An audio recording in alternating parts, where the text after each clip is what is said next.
Bhagalpur news 724 में आपका स्वागत है। सबसे पहले आज की मुख्य खबरें। कल आएंगे मुख्यमंत्री सम्राट चौधरी भागलपुर, तैयारी जोरों पर। बिहार ग्रामीण बैंक कर्मियों का क्षेत्रीय कार्यालय पर प्रदर्शन। अंगिका के उत्थान के लिए विचार गोष्ठी आयोजित। खेत में किसान पर जानलेवा हमला, मायागंज अस्पताल में भर्ती। खबरों के साथ मैं हूं कुमार पुरुषोत्तम। नमस्कार। अब खबरें विस्तार से। भागलपुर के गौराडीह प्रखंड के कासिल गांव में कल मुख्यमंत्री सम्राट चौधरी का आगमन है। इस आगमन को लेकर तैयारियां इस वक्त जोरों पर है। प्रशासनिक अमला पूरी तरह अलर्ट मोड पर है। सुरक्षा के पुख्ता इंतजाम किए जा रहे हैं और पूरे इलाके को बेहद खूबसूरत तरीके से सजाया जा रहा है। गौराडीह प्रखंड के लोग मुख्यमंत्री के इस दौरे को लेकर काफ़ी आशान्वित हैं कि उनका यह दौरा क्षेत्र में विकास लेकर आएगा।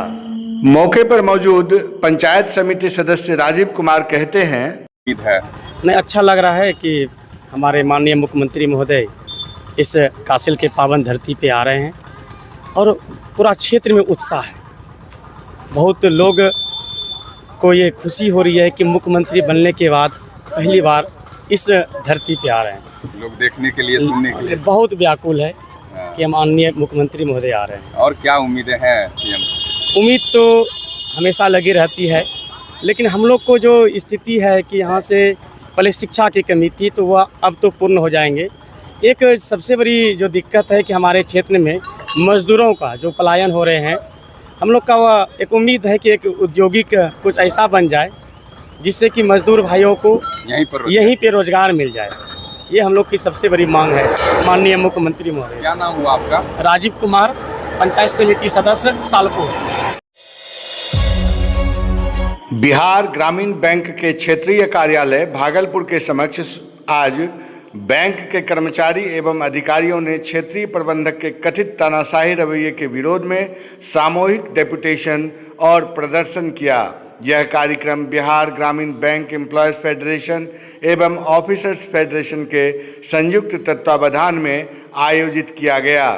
प्रदर्शन में भाग ले रहे सदस्यों ने जमकर नारेबाजी की।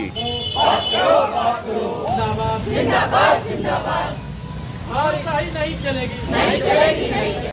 अरे भ्रष्ट आरम down down down down down down, भ्रष्ट आरम down down down down down down, तानाशाही नहीं चलेगी, नहीं चलेगी। हर एक कॉमरेड को लाल सलाम, लाल सलाम, लाल सलाम। तानाशाही बंद करना होगा, करना होगा, करना होगा। तब तक हम संघर्ष करेंगे, जब तक मांग न पूरी होगी तब तक हम संघर्ष करेंगे। आंदोलन के बारे में जानकारी देते हुए बिहार ग्रामीण बैंक ऑफिसर्स फेडरेशन के महासचिव मोहम्मद नदीम अख्तर कहते हैं, वरीय क्षेत्रीय प्रबंधक है, उनके तानाशाही रवैये और भ्रष्ट नीति के खिलाफ है और इसको हम लोग अगले फेज में चरणबद्ध आंदोलन का निर्णय लिए। इन्होंने अपना बात नहीं माना और ये वही किए जो ये चाहते थे।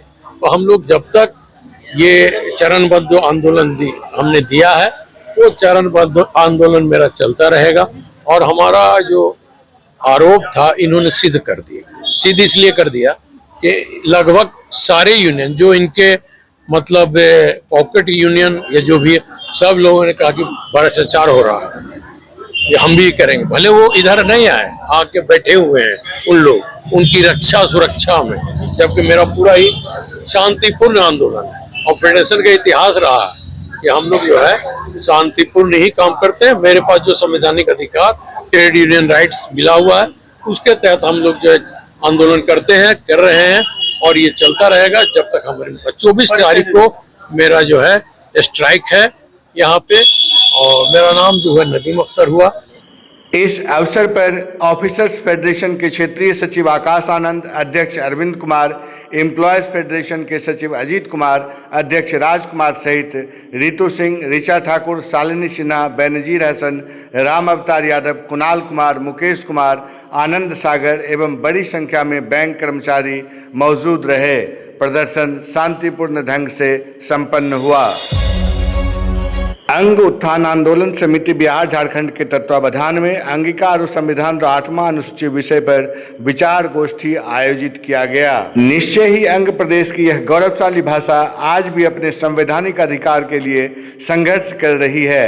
विचार गोष्ठी के बारे में जानकारी देते हुए डॉक्टर अमरेंद्र कहते हैं, अंगिका यानी कि हमारा जो अंग प्रदेश है, जिसको कि बुद्ध काल में अंग महाजनपद के नाम से, बिहार में तो 3 ही महाजनपद थे, अंग, मगध और बज्जी। और जब बिहार का विभाजन हुआ तो आप देख लीजिए कि भागलपुर प्रमंडल है तब, और भागलपुर प्रमंडल जो कि आज जो कि 5 प्रमंडल में विभाजित हो, तो वहाँ की भाषा अंगिका है। इतने बड़े क्षेत्र की अंगिका को जिस तरह से बिहार की सरकार लगातार उपेक्षित करती रही, अंगिका को ना उसको स्कूल में उसकी शिक्षक की बहाली है, पढ़ाई की व्यवस्था नहीं हो रही है, बीए में सिलेबस बना हुआ है। चूँकि मैं जानता हूँ, विश्वविद्यालय से जुड़ा हुआ हूँ, वहाँ उसके शिक्षकों की बहाली नहीं हो रही, चूँकि पेट की समस्या से बिल्कुल अंगिका को काट दिया गया है, इसलिए अंगिका का विकास नहीं हो रहा है। जो छोटी छोटी भाषाएं हैं उसको तो भारत की सरकार संविधान में डाल रही। मैं बिहार के किसी भाषा के बारे में नहीं बोल रहा हूँ, मैं बज्जिका के बारे में भी बोलना चाहूँगा। बज्जिका को भी, ये जो अंगिका की उपेक्षा है, जो महाजनपद की भाषा है, उसको भी बिहार सरकार जो है महत्व नहीं दे रही है। चाहे जिस कारण से हो, मैं उसका विरोध करता हूँ। और हम लोग जो जुटे हुए हैं, दरअसल बज्जिका सहित अंगिका की जो उपेक्षा हो रही है उसके संदर्भ में एकजुट होने के लिए, और अंगिका को जो उसका हक है उसको दिलाने के लिए हम लोग यहाँ पर एकत्रित हुए हैं। यही नियमानुसार भाषा को 8वीं अनुसूची में शामिल करने के लिए उसका इतिहास और साहित्य देखा जाता है। अंगिका सिर्फ एक बोली नहीं बल्कि प्राचीन अंग महाजनपद की मुख्य भाषा है। इसका इतिहास सदियों पुराना है। महाभारत काल से लेकर बौद्ध काल तक इसका जिक्र मिलता है।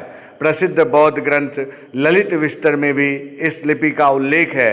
जब इस भाषा के पास अपना समृद्ध व्याकरण है, महान साहित्यकार है, तो इसे सिर्फ एक क्षेत्रीय बोली मानकर छोड़ देना इसके साथ अन्याय है।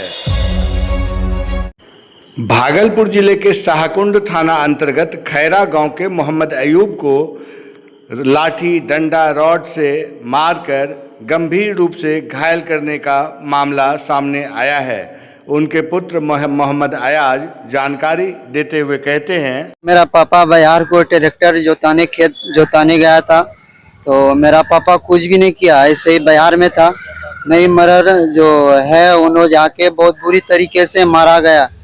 बहुत हालत जो है बहुत गंभीर है, और उसको कुछ भी कोई भी नहीं देखने आया, मेरा गांव वाले लोग भी नहीं, कोई भी नहीं आया सर। और अभी जो है हम लोग प्राइवेट हॉस्पिटल में थे, वहाँ जो खर्च बहुत ज़्यादा मांगा जा रहा था, वहाँ हम लोग से कुछ भी नहीं हुआ, हम लोग मायागंज भर्ती कराया गया। कहाँ घर कहाँ हुआ? घर खैरा हुआ हम लोग का, थाना शाहकुंड है। घटना खैरा में हुआ? जी, घटना बिहार खैरा में हुआ। कौन मारा है? नई मरर मारा। नई मरर कौन है? नई मरर हम लोग का दादा लगता है। क्यों मारा? कुछ भी नहीं, ऐसे ही मेरा अब्बा बिहार को खेत जोताने गया था, तो खाली खेत है, अभी पड़ती है, कुछ भी फसल नहीं लगा हुआ है, फिर भी कुछ गलती नहीं है, और सब भी वहाँ पर है, आप लोग पूछ सकते हैं उन लोग से भी। किस चीज से मारा था? रॉड और लाठी बहुत मोटा था, बहुत बुरी तरीके से मार के वहीं सुला दिया था। हम लोग गया, खाट पर उठा के लाया, हम लोग सीधा, बहुत गंभीर चोट से था, तो हम लोग एडमिट कराया हॉस्पिटल में। क्या नाम है इनका? अयूब है, हम लोग का पिता अयूब है। मारपीट के इस मामले में दूसरे पक्षकार का मत आना अभी शेष है।